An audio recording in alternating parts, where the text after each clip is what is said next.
Now then, and welcome back to Rare Eddie One Talks podcast. I'm your host, Rare Eddie One, and welcome on tonight's fun-filled episode. Episode 12.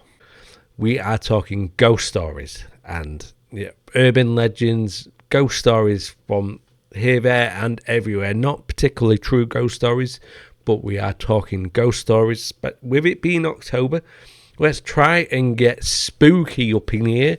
And as always, I do film these because I do put them up on my YouTube and Rumble channels. Not straight away. I want the podcast. I get the podcast out straight away as soon as I can for your ears to enjoy. But I do film them and I do put them up on my Rumble and YouTube channel. So if you really want to check this glorious face out, go over to Rumble, go over to YouTube, the same name, Rare Eddie One, and check me out. I do a lot more pop culture on them, but I do cover conspiracies, ghost stories, paranormal activity, UFOs, aliens. I fucking love aliens. I cover all that stuff over there as well as on my podcast, but I am thinking of maybe doing a pop culture / entertainment podcast. Let me know if you'd be interested in that. But let's get on with tonight's fun-filled show. I always have a drink, and tonight I am drinking Taurus Blood Orange for you guys. I've had it before. I'm not sponsored. It's absolutely delicious. So if you're near an Aldi, go get one. If not, it's cider time! Huzzah! Try and get a blood orange flavoured cider. Thatcher's is another really beautiful drink, actually, the Thatcher's one. But anyway, less rambling from me. Sponsored content? And let's get to some creepy ghost stories.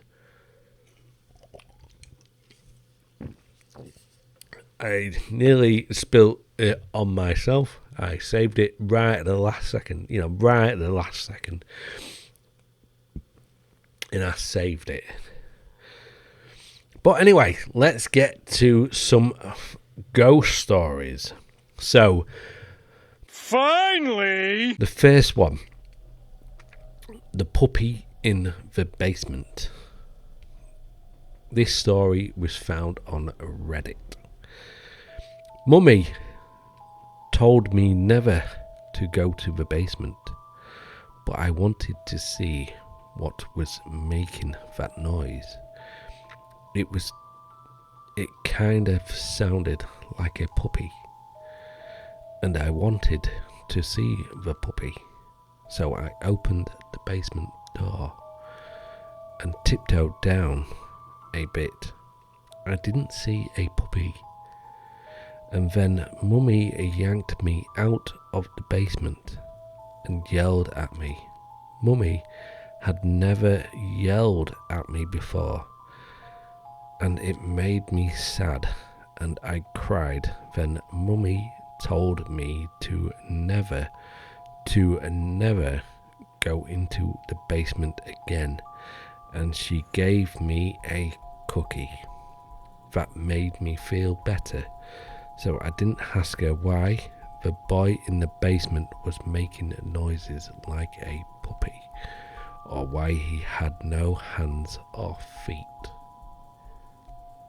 Only that turned from fucking Mummy to fucking creepy as fuck. That went straight from 1 to 100 in like a fucking Mummy.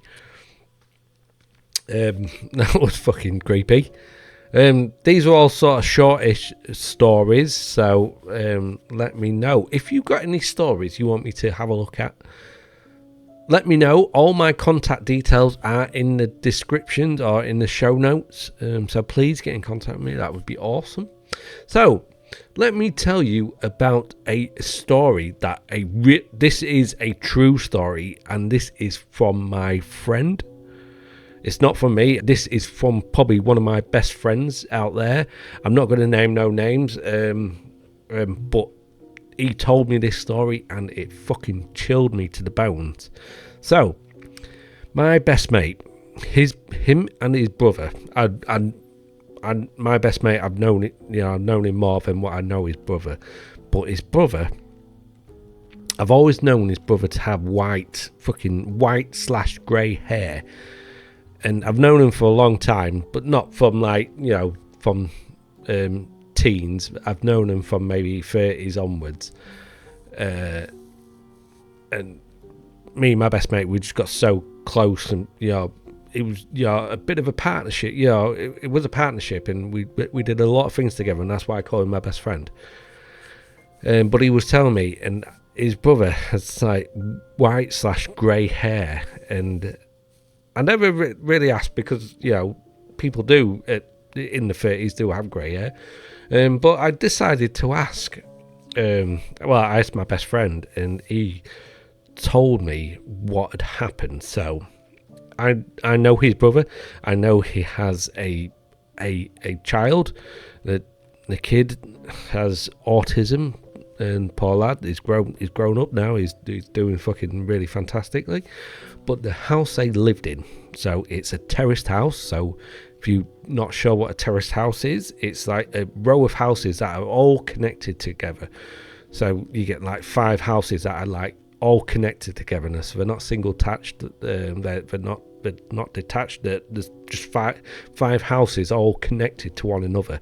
Some may have like little passages going, in the middle of a little passage from one house to another, to get to the back. But they're all connected. So we're end terrace, a bit of a bigger garden. And as again, I'm naming no names, but as the kid grew up, as the kid was a young kid, he had an imaginary friend, and because he didn't have many friends growing up with his autism and that, which is a shame because he is a hell of a lad. But he had an imaginary friend, and the mum and dad would hear him talking to his imaginary friend all the time. He's laughing. He was always laughing, and so they didn't really think anything of it. They didn't think nothing. They just thought he was just having a good old time with his imaginary friend. But anyway, the dad was awoken. So my best friend's brother was woken late at night. Well, both of them woken. His mum and dad. The mum and dad were woken late at night to the kid laughing and giggling. So anyway, before I continue that, so the mum and dad, so my best friend's brother and his partner, kept asking who the imaginary friend was, and he's this really happy, he's always smiling, he's always trying to make me laugh. Boy, he called him a boy, and I just didn't really think anything on it. So anyway, let me get back to the story. So they were awoken late at night, and this was maybe 2, 3. I think it was probably about 3 o'clock. But they were woken up to the boy laughing and giggling and having a whale of a time. Really a whale. They've not heard this, they haven't heard this at this night at this time of night before. So the dad went. So my best friend's brother. Sorry, something just popped up. My best friend's brother went out to investigate what was going on because he's never been this loud before. And as he got out into the landing, he sort of turned and he was walking to the boy's room, and he saw this thing. So it was on the banister of the stairs. So it was this thing on the banister, and this is what he said. He said it was a evil looking monkey swinging side to side, with a evil grin on its face.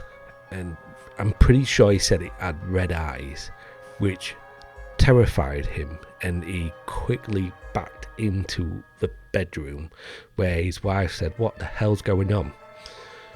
And he sort of was in a bit of he said he was in like a daze, and she managed to get him out of it, and he was like, "Fucking hell, something out there, I've got to fucking my kids down there." He went out, it disappeared, and he asked the son, "What was that?" He said, "That's my friend, he was making me laugh."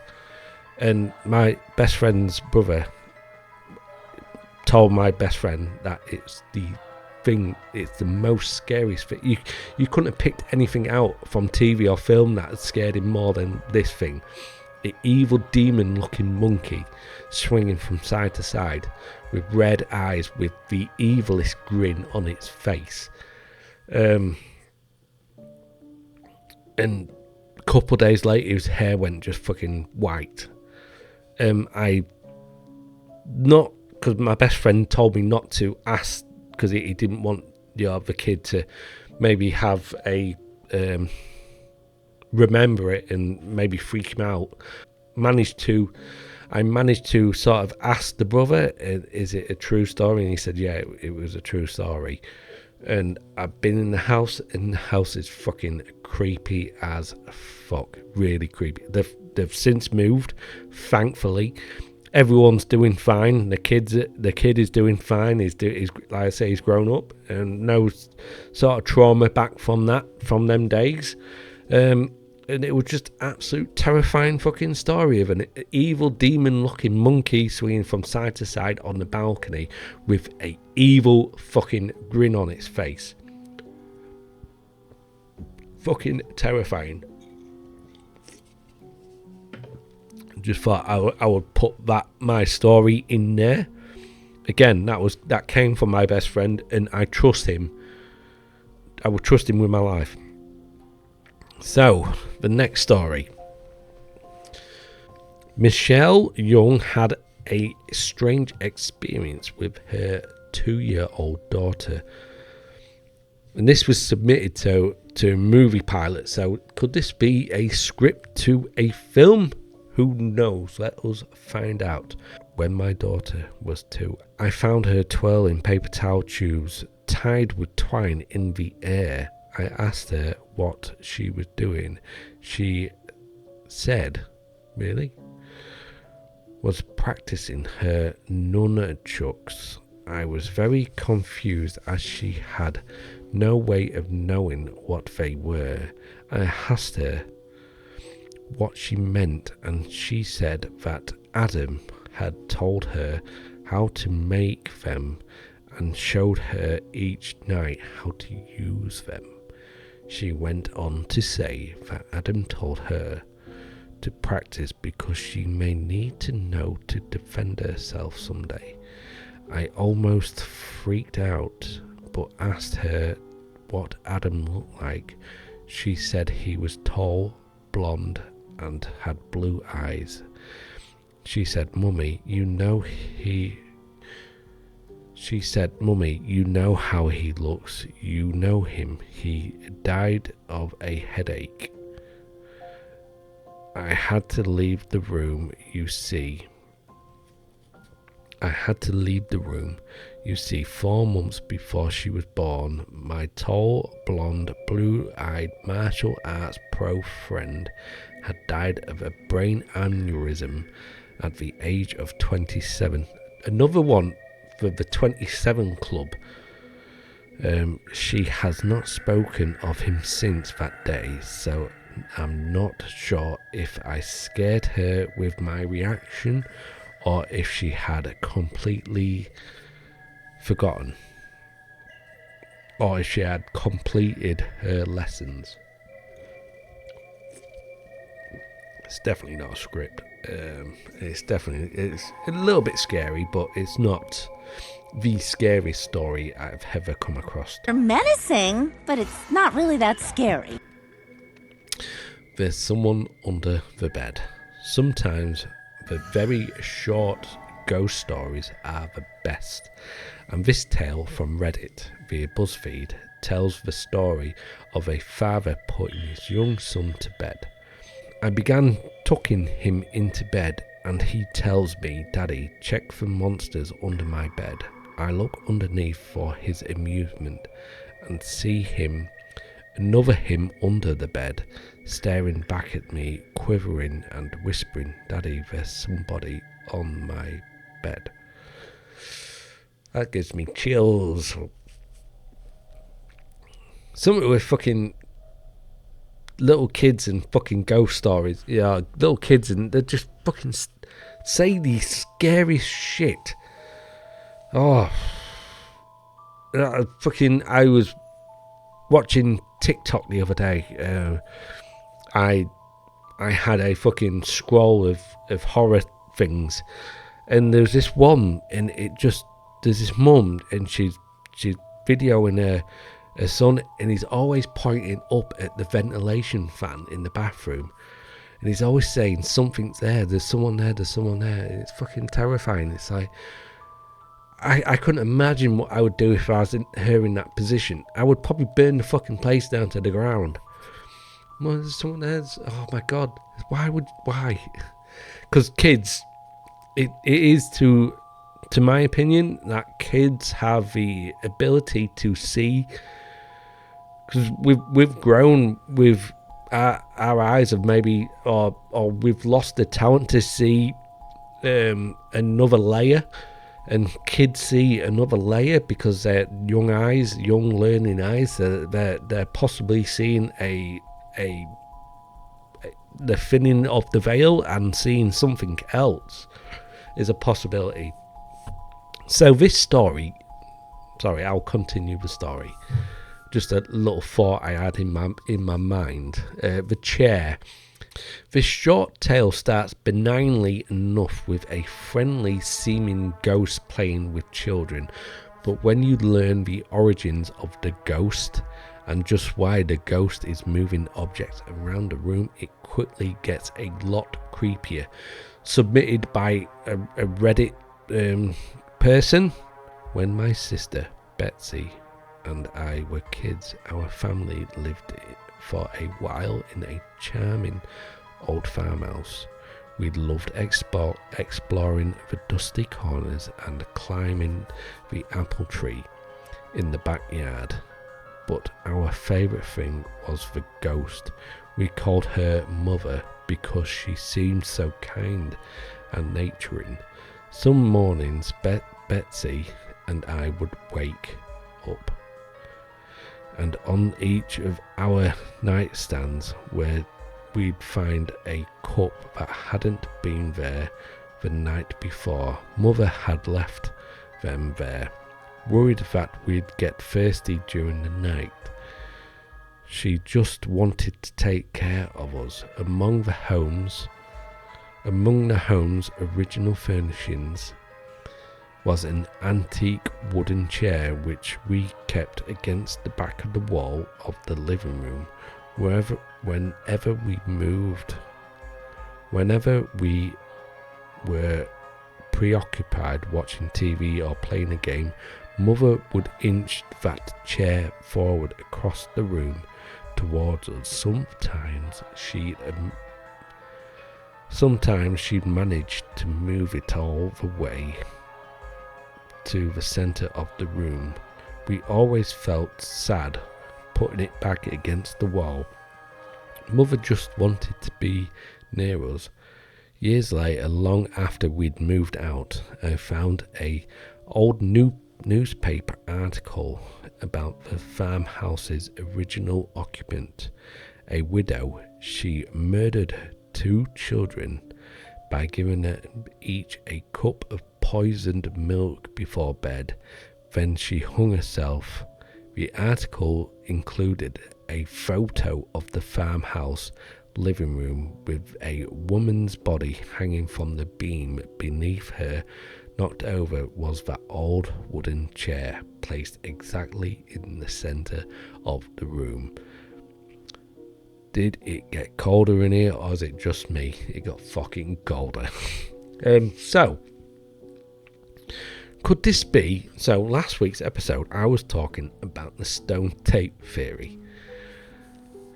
So is this...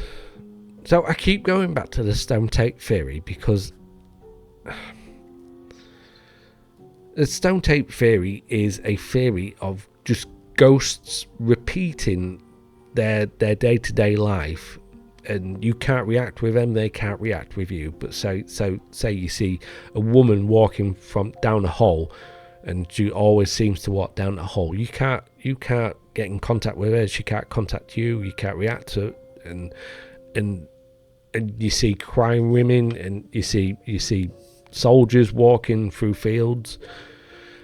Now, could this be a stone tape theory of the farmhouse, the widow in the farmhouse, just keeps reliving that, but she's actually manifesting items or managing to move items. So maybe the cups, she's managing to get hold of a cup and placing it near him, or she's managing to itch the chair over, reliving her final moments in maybe a 3D stone tape theory. Just so it keeps popping up there, that stone tape theory. Because again, could people see this stone tape in plane to see like a woman? I can't bring up one for off the top of my head at the minute, but just say a woman who maybe had died in a room, but you see like you see her like days or hours before she was murdered or killed herself, and you see what she was doing. So maybe walking down the hallway. So maybe in the right atmosphere. So maybe people are stressed in the real world. So maybe someone's in that hallway or in that room is stressed out and just is an emotional wreck, and the atmosphere is just right, is right when the time of maybe when that woman was murdered or killed herself, and the stress, and it's what's the word? The stress is engulfed or added to the atmosphere, creating a perfect storm, and that's the perfect storm is the stone tape theory playing. It's just something what I keep thinking of, and I wonder if that is a thing. I may see if I can maybe possibly test out my theory, or ask some, maybe research or search out someone who does know more of the stone tape theory and ask these sort of questions. I will look into that, because that's definitely interesting. So I'll continue some more ghost stories. The Ghost at Home. So the website I'm on is Ghost Hunts, if that helps. In one of my favourite short ghost stories, a man thinks that he loses his phone and someone is playing a trick on him. Turns out there is someone playing with him, but it's a ghoul rather than a person. Submitted by Reddit again. Last night a friend rushed me out of the house.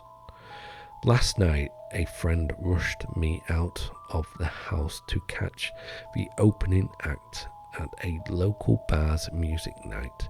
After a few drinks, I realised my phone wasn't in my pocket. I checked the table we were sitting at, the bar, the bathrooms, and after no luck, I used my friend's phone to call mine. After 2 rings, someone answered, gave out a low, raspy giggle, and hung up. They didn't answer again. I eventually gave up. I eventually gave it up as a lost cause and headed home. I found my phone laying on my nightstand right where I left it. Who the fuck giggled? Who the fuck answered and giggled in a raspy giggle? Who? Again, these are not potentially real stories. These are just maybe made up fictional stories. So, fucking hell. But I have heard similar stories of this, of people telling these similar sort of stories. So maybe it is from a real story. Fucking hell. I'm getting super creeped out right now. I don't know about you guys, but I'm getting super fucking creeped out. By myself, I'm about to get paranormal activated. I'm probably gonna get fucking.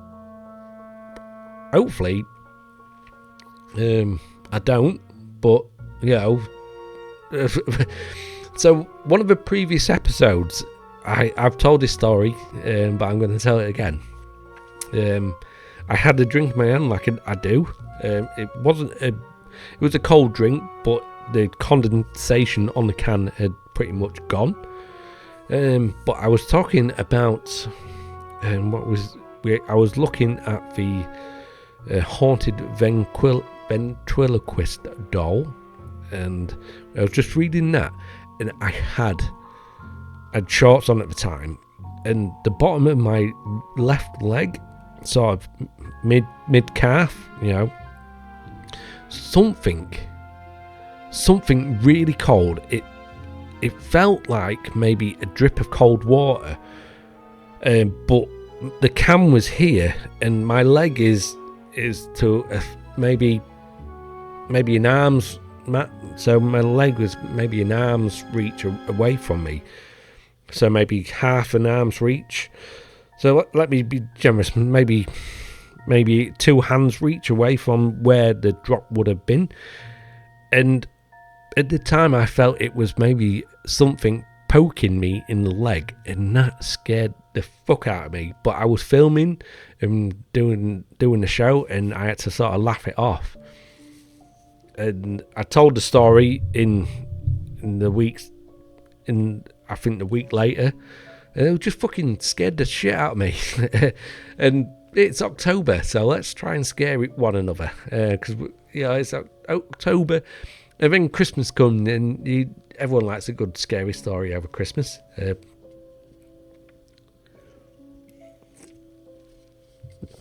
it's fun as well. It's fun trying to scare one another. So number 6, super short ghost stories.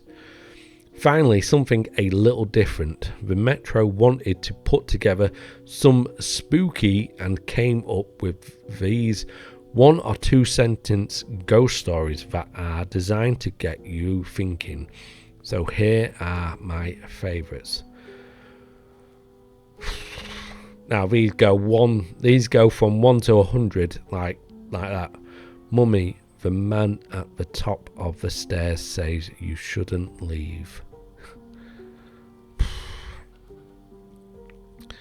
I woke up to hear knocking on the glass. At first I thought it was the window until I heard it come from the mirror again. These are all from Reddit. There's nothing like the laughter of a baby unless it's 1 a.m. and you're home alone. Fucking hell. I am creeped the fuck out.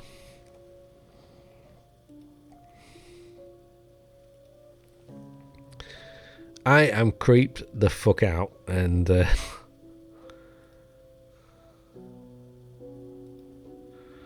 know about you guys. I creeped the fuck out. I really am. So I am at Scoop Whoop, and this is 30 very short tales of horror that are better than most scary movies you've watched. Hell by Mean Pete. What name? There was no pearly gate. The only reason I knew I was in a cave was because I had just passed the entrance. The rock wall rose behind me with no ceiling in sight. I knew this was it. This was what religion talked about, what man feared. I just entered the gate of hell. I felt the presence of the cave as it was a living, breathing creature. The stench of rotten flesh overwhelmed me. Then there was a voice. It came from inside and all around. "Welcome. Who are you?" I asked, trying to keep my composure. "You know." The thing answered. I did know. "You are the devil." I stuttered, quickly losing my composure. "Why me?" I lived as good as I could. The silence took over the space as my words died out. It seemed like an hour went by before the response came. "What did you expect?" The voice was penetrating but patient. "I don't know. I never believed any of this," I uttered. "Is that why I am here?" Silence. I continued. "They say the greatest trick you ever pulled was convincing the world you don't exist." "No, the greatest trick I ever pulled was convincing the world there was an alternative. There is no God." I shivered. The cave trembled with the words, "I am God." Oof, fuck me, that's kind of fucking creepy. Creepy more than scary.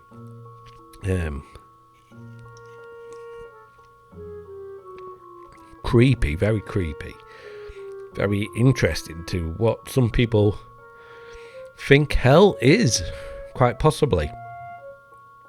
Is hell... Now, let us... I will do a episode dedicated to hell, because there's Dante's hell, there's fucking the hell we know from the Christian studies and stories. Could Earth, what we're living in now, could this be hell? And the better the life, the level you go up next time. The worse the life, the level you go down next time. Just my rambling thoughts. So this one, The Accident by Mini Boy. It was 1 a.m. and Guy Halverson sat in his dark living room. He hadn't moved for over an hour, just like me. The accident earlier that evening kept playing over and over in his mind. The light turned red, but he was in a hurry and accelerated. An orange blur came from his right, and in a split second there was a violent jolt. Then the bicyclist rolled across his hood and fell out of sight onto the pavement. Horns blared angrily, and he panicked, stepping on the gas and screeching away from the chaos into the darkness, shaking and keeping an eye on his rearview mirror until he got home. Why did you run, you idiot?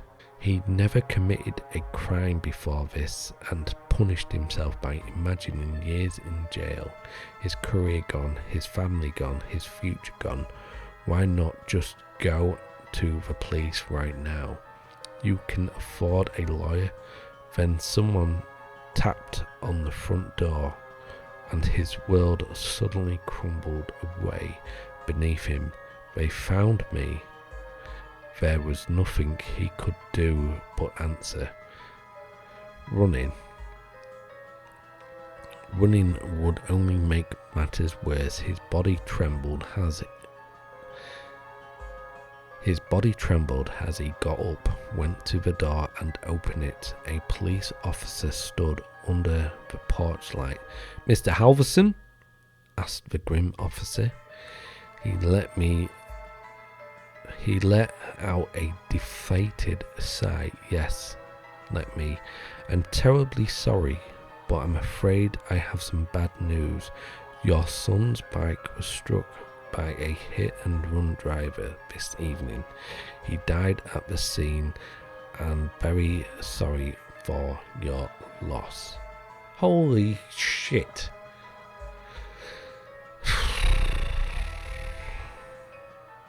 Fucking hell.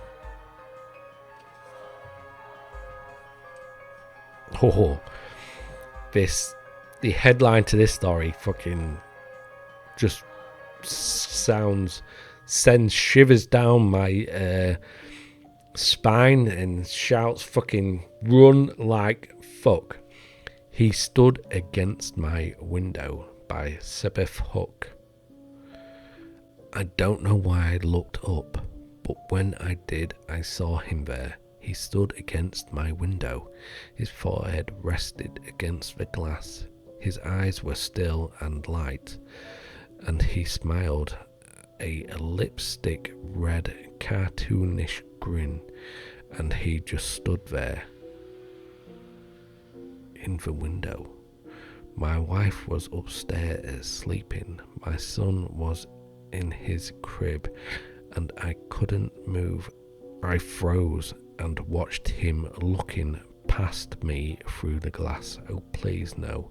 His smile never moved, but he put his hand up and slid it down the glass, watching me with matted hair and yellow skin and face through the window. I couldn't do anything.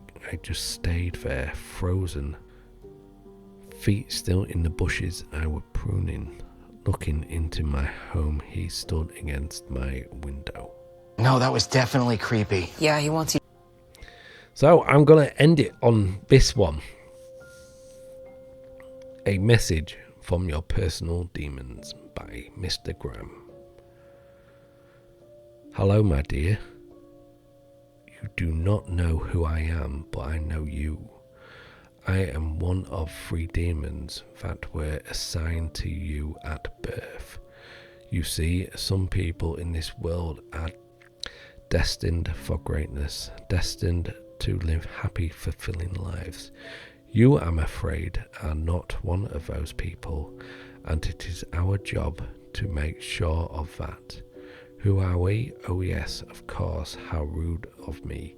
Allow me to introduce us. Shame is my younger brother, the demon on your left shoulder. Shame tells you that you are a freak, that those thoughts